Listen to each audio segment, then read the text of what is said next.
son went outside. The boys pulled up right behind our house. They shot him down in the alley. I mean, I was home. His brother was home. We found my son literally on the ground in the alley taking his last breath. You got people still robbing, stealing, killing. Just the other day, a 5-year-old boy got killed, shot in the head. It's like it's never going to end. So if Mr. Trump want to bring these troops to Chicago, hey, bring them on. What we got to lose? You know what I'm saying? Put some fear in, let them know that they here and they want, to protect the city of Chicago. We got elderly people afraid to ride the red line. You got kids can't go outside and play. You got women don't want to walk at night alone. The migrants came here, baby. They had everything in the whole wide world they wanted. Give you the shirt off his back, sweetheart. But they took my little baby. The residents of Chicago are tired. You got some people that when it doesn't hit home, they don't want change. They just want to talk about it.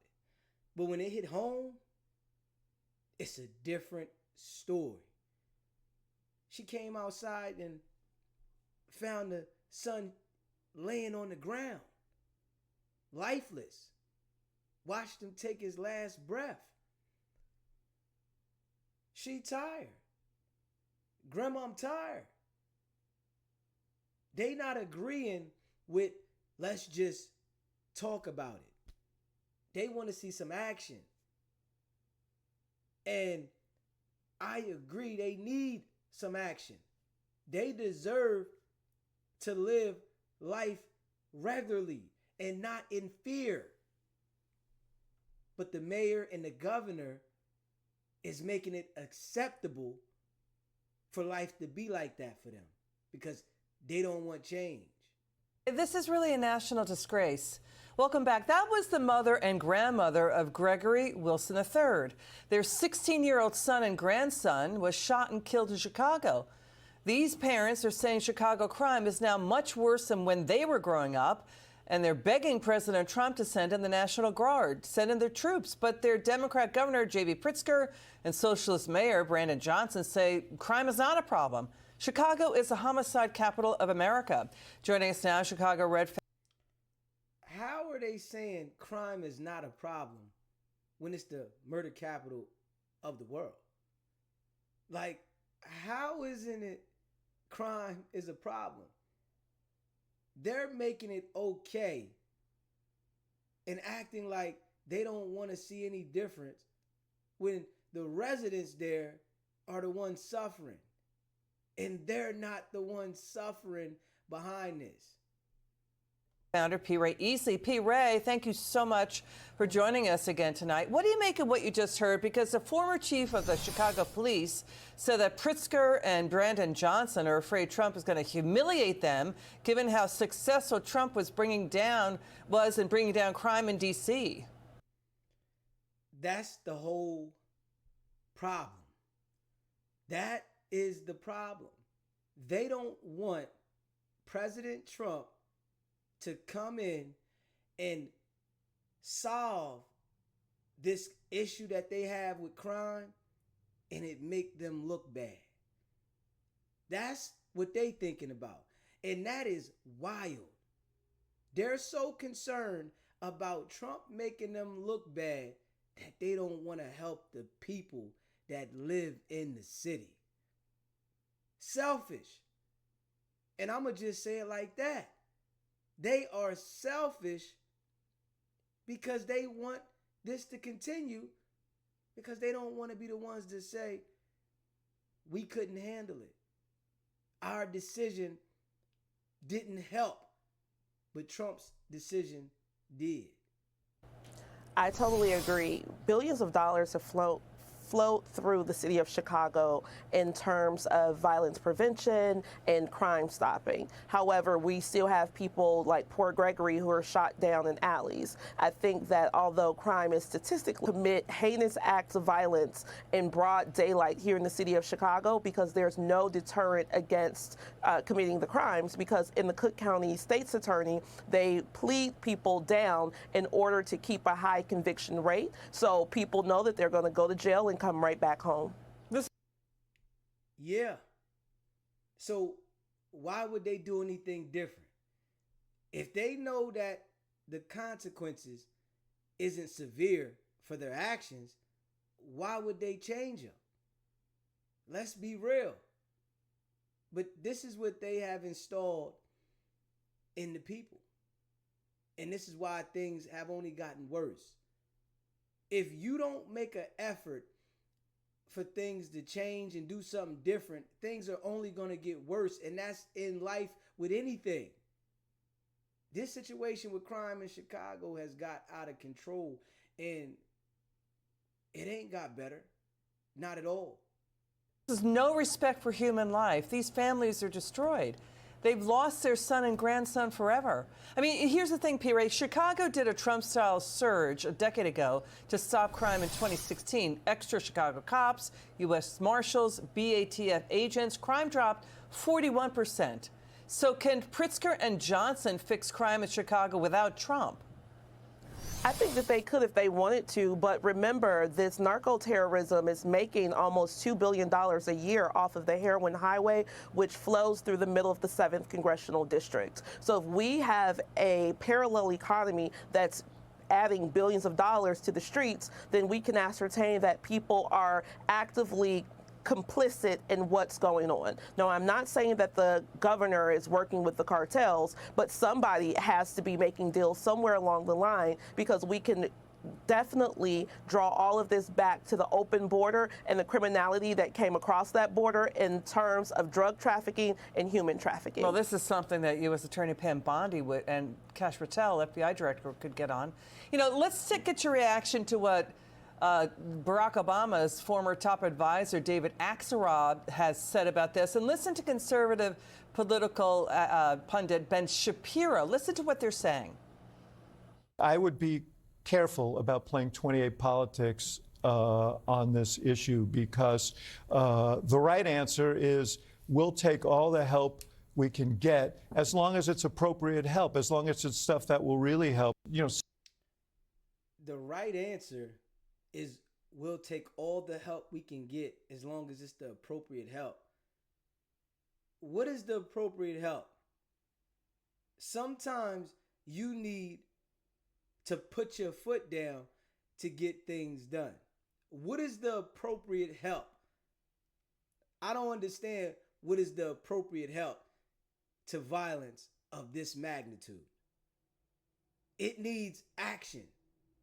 Send us the resources that we need. We want to work with you. If there are if there are people doing violent crimes here who are illegal immigrants, we want them out of our city. We'll work with you on that. I think that's the appropriate position to take. But if the position you end up taking is that there is no serious crime emergency in Chicago on a rhetorical level, not on a legal level, on a rhetorical level, or you make the case that actually crime in Chicago just isn't that big of a deal, which seems to be the mistake that many Democratic politicians are making right now, Trump is going to win that battle all day long. I also want to focus on the reality, like the actual things that are happening. You ask them in polls and they say, we think crime is a problem. We don't like the way Trump is handling it in the way that he is sending the National Guard. They want Trump to do more about crime. They don't necessarily want him to send troops to cities.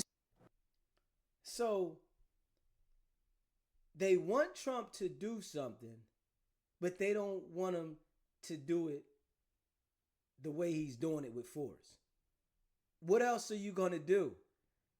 I think they've tried every way possible besides sending in the National Guards. I don't see any other way to get it under control. So it doesn't make sense. It's like some of these people want these people to live in fear. And like I said, they should go move and buy a house in Chicago and then tell us how you feel. Don't be on the outside and you're not where the violence is taking place and then say how they should go about it and how they should be soft about it. Live there and say, hold up. All right, I think something needs to be done. Let's do a reality check on that. Just hang on a second. An AP NORC survey found 55% of Americans say it is acceptable for the U.S. military and National Guard to assist local police in major cities like Chicago. P. Ray, let's back up. There have been 100,000 violent crimes in Chicago since 2020. There have been 6,400 people shot in Chicago under Mayor Brandon Johnson. So can they continue to fight Trump more than they're fighting crime in Chicago? And 6,400 people shot since he's been the mayor. How is he still the mayor? Why? What has he done?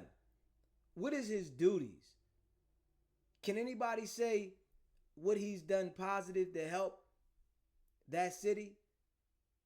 Because the city's in a crisis, man. And everybody across the world can see it. We should never be accepting of this type of violence and crime happening anywhere in the world, man. Something has to be done. And sometimes you got to do things that are extra to make a statement and not just sit there and look for hope without any action. Illinois. They're following the Democratic National Convention's playbook, which is anti-Trump at every level. They would rather get a win against the president than actually working hard to make sure that the citizens are safe. Last week, approximately 1 week ago, an illegal from Venezuela gunned down 2 teenagers in the back of Tilden High School after he stalked them and shot them in a random act of violence. That child would still be alive if our governor and our mayor took the help seriously and allowed ICE and the National Guard to come up here and dismantle this narco terrorism. They would not allow Al-Qaeda to exist like this in the city of Chicago. So why does the Mexican drug cartel get to exist as a terrorist organization protected by the legislators in this town? It does not make any sense, and that's why we are begging for the federal help, and we thank you, President Trump, for keeping your word to us. Great. Hey, listen, something needs to be done, bottom line. And obviously, the plans that they had before, they weren't working.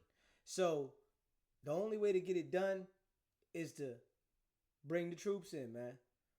And I'm hoping that the people that live there get to see a regular living, get to experience life and feel good about where they're from. I'm sure right now, the people that been living in Chicago all their life, they're not happy about living in Chicago. Who's happy about being in fear of going to the store, going to your car, going to work? Nobody's happy about that. And we shouldn't be okay with it as people. Nobody. We should not be accepting that this is going on and it's like nothing's happening.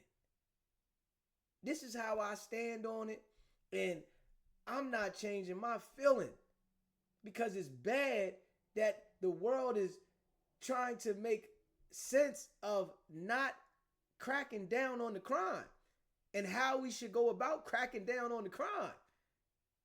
There shouldn't be no how we go about cracking down on the crime. Crack down on the crime. Let's get it done so things can change. I want you guys to leave a comment down below and let me know how you feel about this situation.